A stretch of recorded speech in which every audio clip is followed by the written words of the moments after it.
Two eras separated by 25 years. Different products, different buzzwords, the same underlying machine. A new technology creates a bottleneck. Profits gather where scarcity is tightest, and capital floods the choke point. The checkpoint loosens and margins go away first, long before anyone admits the story hasn't changed, only the math. The internet and AI are both real. In the same way that the internet changed the way we look at the world right now, AI is about to do the same. And that's an important point. The mechanisms that carry their booms and set up their busts are also real. In 1999, the scarce thing was bandwidth. Today, it's computing power and electricity. In both cases, markets mistook a short-run constraint for a permanent business model. That is the verse that rhymes before the crash. Let's begin in 1999, when the internet felt like destiny. New companies added .com to their names and watched valuations explode. Day traders quit their jobs and set up multiple monitors and spare bedrooms, thinking that they were going to make a fortune. Most of them lost a fortune instead. And new ideas were backed by venture capital at the speed of a click. The Nasdaq climbed in near vertical fashion and then, on the other side, fell nearly 80% from its peak. The internet itself survived and reshaped the world, but the balance sheet built to ride at scarcity did not. Under the surface, the .com boom wasn't just websites and ads. It was a hard infrastructure race. Telecoms financed continent-spanning fiber networks, and the companies supplying the bottleneck, the routers, the switches, the optical gear, they grew at a pace that looked unstoppable. Scarcity gave them pricing power. Pricing power gave them margins, and margins pulled in capital. Capital, that multiplied the capacity that they had. But there was a twist. When constraint is physical, supply doesn't arrive smoothly. It bunches. Construction schedules stack. Shipments land all at once. And if demand blinks during that period, if financing dries up, if adoption slows, if assumptions change, the new capacity converts from profit engine to inventory problem. In 2001, it showed up as write-downs at the equipment layer and bankruptcies among builders. The networks worked, the cash flows did not. That cycle had a logic. The bottleneck was bandwidth. The fix was fiber and routers. When bandwidth stopped being scarce, the premium went away. It wasn't always a morality play. It was plumbing. Solve the constraint, shrink the margin. Now, zoom forward to today's AI boom and notice the structural rhyme. The scarce thing is not a URL or an eyeball. It is a stack. Chips with enormous memory bandwidth, boards and racks to hold them, cooling to keep them within thermal limits, and above all, megawatts. Reliable electricity. At the right voltage, delivered on schedule, inside a grid that was not designed for this much concentrated digital load. Profits again are gathering where scarcity lives. The picks and shovels of this rush are the accelerators and the facilities that power them. Unit margins at the top of the stack looked like scarcity economics. The largest platforms responded the only way that you can respond at scale. They opened the CapEx spigot. Multi-billion-dollar campuses, long-term power agreements, new substations, new transmission requests. The logic is consistent. If compute is the constraint, buy it, build it, lock it in. But the modern constraint isn't just computing power. It's time. It is the permit process. It's the interconnection queue. It is the transformer factory 3 states away that quotes delivery in years, not months. It is the distance between a data hall ready to rack hardware and a substation that isn't energized yet. You can sign a power purchase agreement on paper. You cannot move electrons that don't have a path. This is the physical mismatch that always hides inside late-stage booms. Financial capital moves fast and expects fast results. Physical capital moves slow. The result is an S-curve in the story, but a staircase in the build. The gap is where the cycle flips. The market plumbing, it rhymes too. In the late 1990s, leadership narrowed. A small cluster of companies pulled the indexes higher. Today, a handful of US megacaps carry a historically large share of the S&P 500's value. Narrow breadth does not cause a crash by itself. It increases sensitivity. If just one or two pillars wobble, the whole index sways. Another thing that's similar to the late 1990s is the building of leverage. Back then, margin balances swelled as investors borrowed against paper gains. Today, borrowed exposure is layered with something new. Short-dated options that allow traders to make levered bets that expire the same day. These contracts create powerful intraday feedback loops. They are accelerants. In calm markets, they add liquidity. In stress markets, they can turn a small surprise into a fast repricing, or in other words, a crash. But none of that is the center of the mechanism.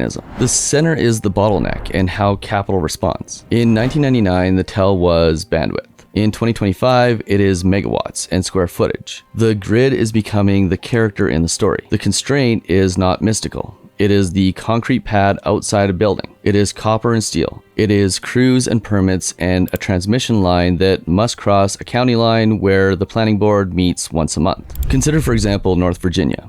It is the gravity well of global data. So much fiber intersects there that the entire region depends on its capacity. Land is available, operators are experienced, yet the near-term limit isn't land or even money. It's the ability to get new power delivered on a schedule that keeps up with contracts. Some projects are booked years in advance. Plenty of them will wait for electrons. That waiting is a cost, one you cannot hedge with an option. Consider the Midwest and the Southeast. States are courting hyperscale campuses with tax incentives and fast permitting. The lure is jobs and long-term tax base. The burden is peak load. When multiple 100 megawatt projects cluster on a system designed around slower industrial growth, even a cooperative utility gets stretched. Reliability, not press releases, becomes the headline. And all of a sudden, the story starts to shift from is AI the next big thing to are there going to be some major problems? Now, put the economics on top of the geography. The unit of capacity in AI is not a square foot, it's a watt. It is also a degree in Celsius or Fahrenheit. Thermal envelopes govern rack density. Cooling budgets set how many accelerators can pack into a hall. Water access matters in some designs. Air permits matter in others. Power usage effectiveness, or PUE, sounds like an engineering footnote. It is a line on a P&L. The more you push density, the more you collide with physics. Every watt of heat is a watt you must move. At the business layer, there is another mismatch that rhymes with 1999. Back then,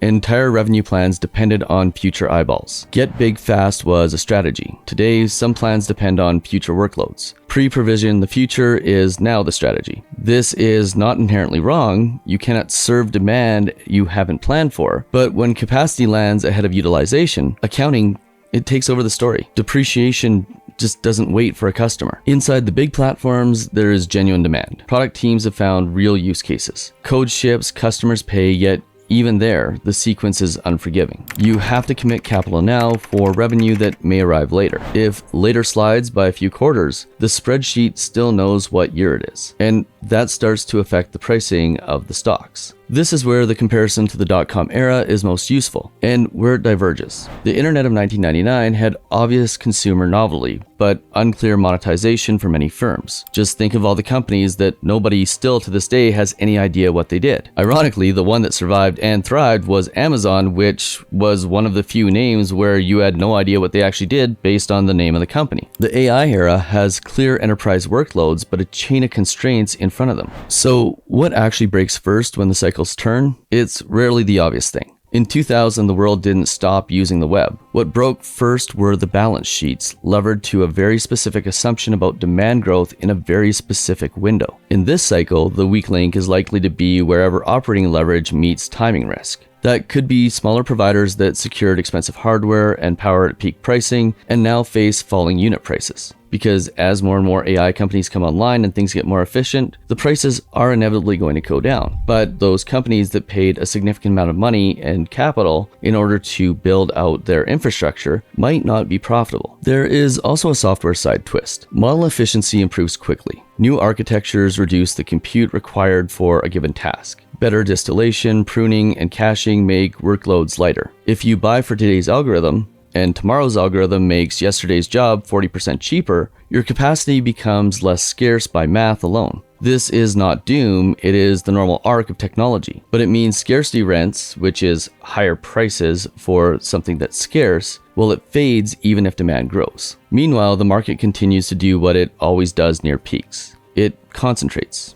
A small group of leaders set the tone. And in this scenario, by leaders, I mean a small set of big companies. A narrow slice of headlines becomes the whole story, and index investors become holders of a concentrated bet without changing anything they do. That is a subtle point we're sitting with. The safer a passive strategy looks, the more index construction silently defines what the market even means. A lot of people who believe that they're invested in the S&P 500, for example, may not realize that they're only actually invested in a small subset of companies that is a large proportion of the total makeup of the S&P 500. And when 10 companies are 40% of a benchmark, diversification and concentration coexist in a way that works perfectly. until it doesn't. Now, while all this stuff with just a few companies being the major movers of the market is happening, there's another thing that's happening quietly as well, and that's interest rates.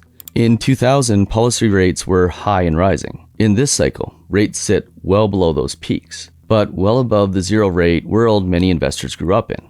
The cost of borrowing is higher. Duration risks bite harder. A valuation that made sense at free money does not make the same sense when money costs something. That is not sentiment, that is a discount rate. So what are the practical things to watch with AI to determine if we're heading towards a bubble? Well, the first thing is AI pricing. Resale values, what it costs for cloud computing, all of those things. If these prices start to fall faster than the actual unit costs, well, it's a tell that margins are going to likely get compressed. Then it's also a good idea to watch margins. How much of the market is being bought with borrowed money? And there are some really simple ways that you can pull this data. Just go on Google and search for margin debt chart. And if you see that the amount of margin debt is at all-time highs or nearing previous peaks, it's probably a sign that there is a lot of froth in the market. The next thing to watch is the breadth of the market. Are only a few small companies pulling up the entire indice? And if that's true, it typically is an indicator that a bubble could be brewing, especially if all of those companies are from a similar sector,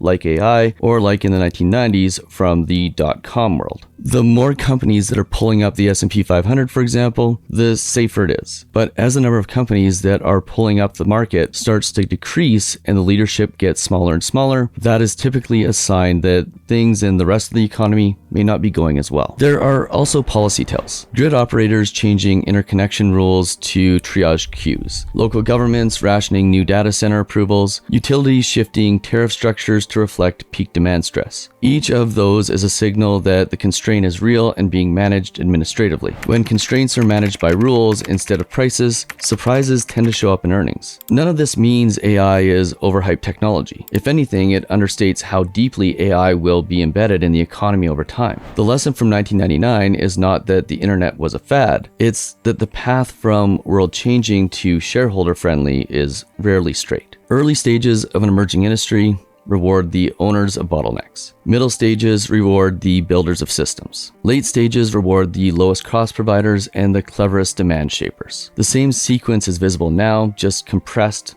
louder, and more expensive. To make this more concrete, imagine two campuses. The first was planned 18 months ago. Hardware allocations were scarce, so the operator bid aggressively. Power contracts were negotiated at a premium. Construction raced, then model efficiency improved. The specific job the campuses was built for got cheaper to run. The campus is not empty. It is merely the underutilization curve the lender expected. That gap is where a cycle writes its first footnote. Now imagine a second campus. It is a region with faster permitting and cheaper industrial power. This second campus has a significant advantage over the one who locked in at the higher prices, making the company significantly more profitable. The same story, a different outcome because the order of operations match reality. Cycles do not punish everyone equally. They punish mismatches. There's also a human rhyme here too. In the late 1990s, many people became investors for the first time. Paper gains felt like skill. Leverage felt like confidence. Quitting a job to day trade felt like liberation. When the turn came, the lesson was not that investing was foolish, it was that time horizons and capital structures must line up. Today's version might not involve quitting to trade. It might involve career bets inside companies, or startup wagers on platform dependencies, or municipal choices to zone land for a single industry. And what about the most important difference between 1999 and now? The strength of the buyers. In the dot-com era,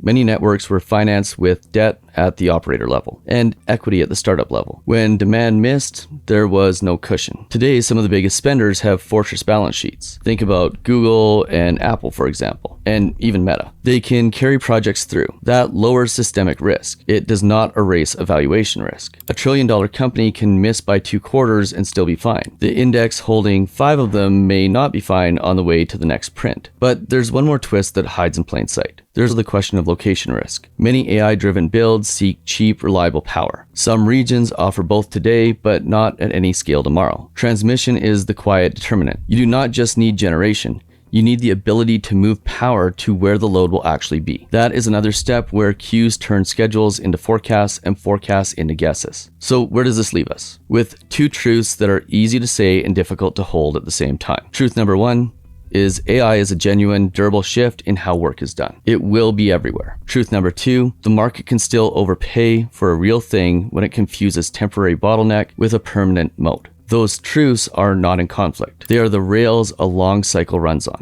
The art is staying on both rails long enough to see the turn. If the cycle ends softly, here's what it'll look like. Utilization steadily catches up to capacity. Prices for compute drift down in line with costs. Margins normalize rather than collapse. Leadership broadens as benefits spread. Earnings stop surprising. The charts stop going up in a straight line and start going up in a staircase. If the cycle ends hard, here's what it will look like. A few quarters of disappointing utilization. Price cuts that arrive faster than cost declines. A negative surprise from a leader that ripples through the index because concentration is high, and short-dated options amplify the move. Suddenly, projects that penciled in at one price do not pencil in at the new one. Announcements shift from expansion to optimization. That is not the end of the technology. It is the beginning of it becoming an adult. There is a fine comparison worth making. And it's not about stocks, it's about time. The dot-com decade taught us that society adopts platform shifts more slowly than investors expect, but far more completely than skeptics allow. The payoff is undeniable in the long run. The path is messy in the middle. The AI decade will replay this with its own nouns. The winners will not simply be the ones who got there first, they will be the ones who match their capital to the pace of the world they are trying to change. Oh, and if you want to see more about what always happens in different types of market crashes, make sure you check out one of these videos right here.